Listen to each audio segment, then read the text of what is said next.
So guys, here it is described how mantras were used in ancient times or in Vedic civilization that go back more than 5000 years and were employed not only for spiritual emancipation but in military application as well. In other words, mantras were used to defeat the enemy in times of war. The definition given in the glossary of the Bhagavad Gita as it is by His Divine Grace A.C. Bhaktivedanta Swami Prabhupada, the founder Acharya of the International Society for Krishna Consciousness, is a transcendental sound or Vedic hymn. And in the Srimad Bhagavatam, translated by the same author, that glossary defines mantra as a sound vibration that can deliver the mind from illusion. Then there is Mahamantra, which is the great chant for deliverance as received from a spiritual master in the parampara or disciplic succession. That is the Hare Krishna Mahamantra. Here it is written about Ashwatthama on the battlefield of Kurukshetra.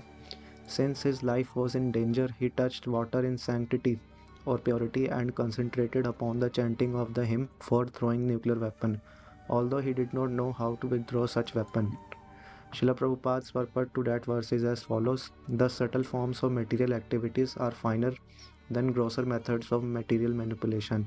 Such subtle forms of material activities are effected through purification of sound. The same method is adopted here by chanting hymns to act as nuclear weapon. In another exciting purport by His Divine Grace in Srimad Bhagavatam, he states, the Brahmastra is similar to the modern nuclear weapon manipulated by atomic energy. The atomic energy works wholly on totally combustibility, and so the Brahmastra also acts.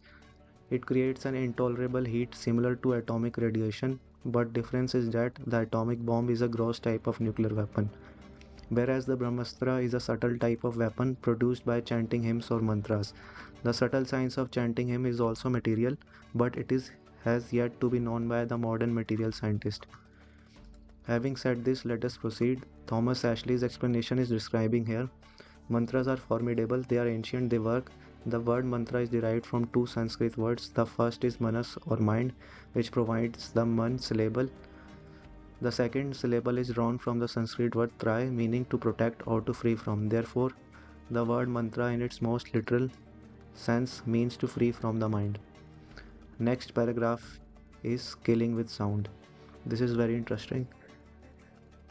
The sages of ancient India mantras to produce various results in the ritual they performed, and from the mantras they would recite. If the mantras were recited in particular ways, certain amazing results would take place, including changing the weather, producing certain types of living beings, or even palaces. Others used it to produce weapons like the Brahmastra weapon, which was equal to the modern nuclear bomb. Specific mantras could be attached to arrows with the sound causing powerful explosion when the arrow reached its target.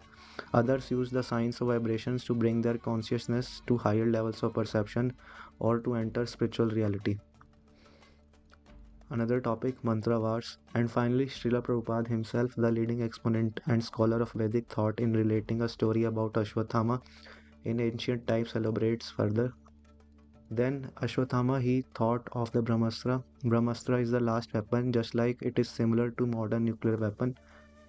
As by releasing nuclear weapon there is radiation. Similarly, we have got description that when Ashwatthama released his Brahmastra, there was big radiation where people were feeling very terrible heat, and then Krishna informed that this heat due to the Ashwatthama's release of Brahmastra, and Arjuna was advised to counteract it. Okay guys, this is it. Thanks for watching. तो दोस्तों यहाँ बताया गया है कि कैसे मंत्रों का उपयोग प्राचीन काल में या वैदिक सभ्यताओं में किया जाता था, जो 5000 साल से भी अधिक समय से चली आ रही है, और न केवल आध्यात्मिक मुक्ति के लिए बल्कि सैन्य अनुप्रयोगों में भी उपयोग किए जाते थे।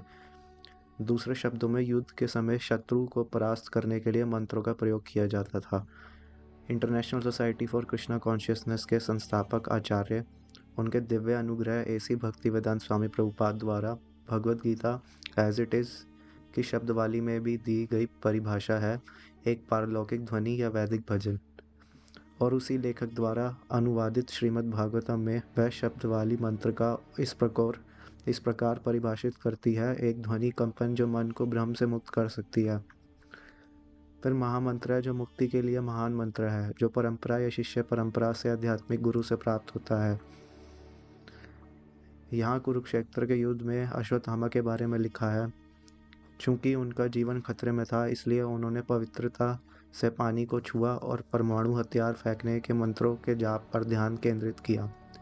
हालांकि उन्हें नहीं पता था कि ऐसे हथियार कैसे निकाले जाते हैं। श्रीला प्रभुपाद का उस श्लोक का तात्पर्य इस प्रकार है, भौतिक गतिविधियों के सूक्ष्म रूप भौतिक हेर फेर के स्थूल तरीकों की तुलना में अधिक महीन होते हैं। भौतिक गतिविधियों के ऐसे सूक्ष्म रूप ध्वनि की शुद्धि के माध्यम से प्रभावित होते हैं। परमाणु हथियार के रूप में कार्य करने के लिए भजन कीर्तन करके वही तरीका यहाँ अपनाया जाता है। श्रीमद् भागवत में अपनी दिव्य कृपा के एक और रोमांचक अर्थ में वे कहते हैं, ब्रह्मास्त्र परमाणु ऊर्जा द्वारा संचालित आधुनिक परमाणु हथियार के समान है। परमाणु ऊर्जा पूरी तरह से पूर्ण दहनशीलता पर काम करती है और इसी तरह ब्रह्मास्त्र भी काम करता है। यह परमाणु विकिरण के समान असहनीय गर्मी पैदा करता है, लेकिन अंतर यह है कि परमाणु बम एक स्थूल प्रकार का परमाणु हथियार है, जबकि ब्रह्मास्त्र मंत्रोच्चार द्वारा उत्पन्न किया एक सूक्ष्म प्रकार का हथियार है। भजन कीर्तन का सूक्ष्म विज्ञान भी भौतिक है, परंतु इसे आधुनिक भौतिक वैज्ञानिक अभी तक नहीं जान सके हैं। इतना कहने के बाद चलिए आगे बढ़ते हैं। थॉमस एशले का व्याख्या या वर्णन कर रही है, मंत्र शक्तिशाली है, वह प्राचीन है, वह करते हैं। मंत्र शब्द की उत्पत्ति संस्कृत के दो शब्दों से हुई है। पहला है मानस या मन, जो मनुष्य शब्दांश प्रदान करता है।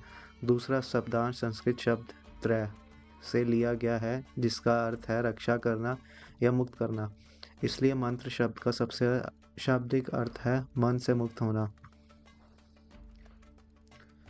ध्वनि के साथ हत्या। प्राचीन भारत के ऋषि मुनि अपने द्वारा किए जाने वाले अनुष्ठानों में और जिन मंत्रों का उच्चारण करते थे उनमें विभिन्न परिणाम उत्पन्न करने के लिए मंत्रों का उपयोग किया जाता था। यदि मंत्रों का उच्चारण विशेष तरीके से किया जाता तो कुछ आश्चर्यजनक परिणाम होते, जिनमें मौसम बदलना, कुछ प्रकार के जीवित प्राणियों, यहाँ तक कि महलों का उत्पादन शामिल होना। अन्य लोगों ने इसका उपयोग ब्रह्मास्त्र हथियार जैसे हथियार बनाने के लिए किया, जो आधुनिक परमाणु बमों के बराबर था। विशिष्ट मंत्रों को तीरों से जोड़ा जा सकता है। जब तीर पर अपने लक्ष्य तक पहुंच जाता तो ध्वनि के साथ शक्तिशाली विस्फोट होता है। दूसरों ने अपनी चेतना के उच्च पर लाने या आध्यात्मिक वास्तविकता में प्रवेश करने के लिए कंपन के विज्ञान का उपयोग किया।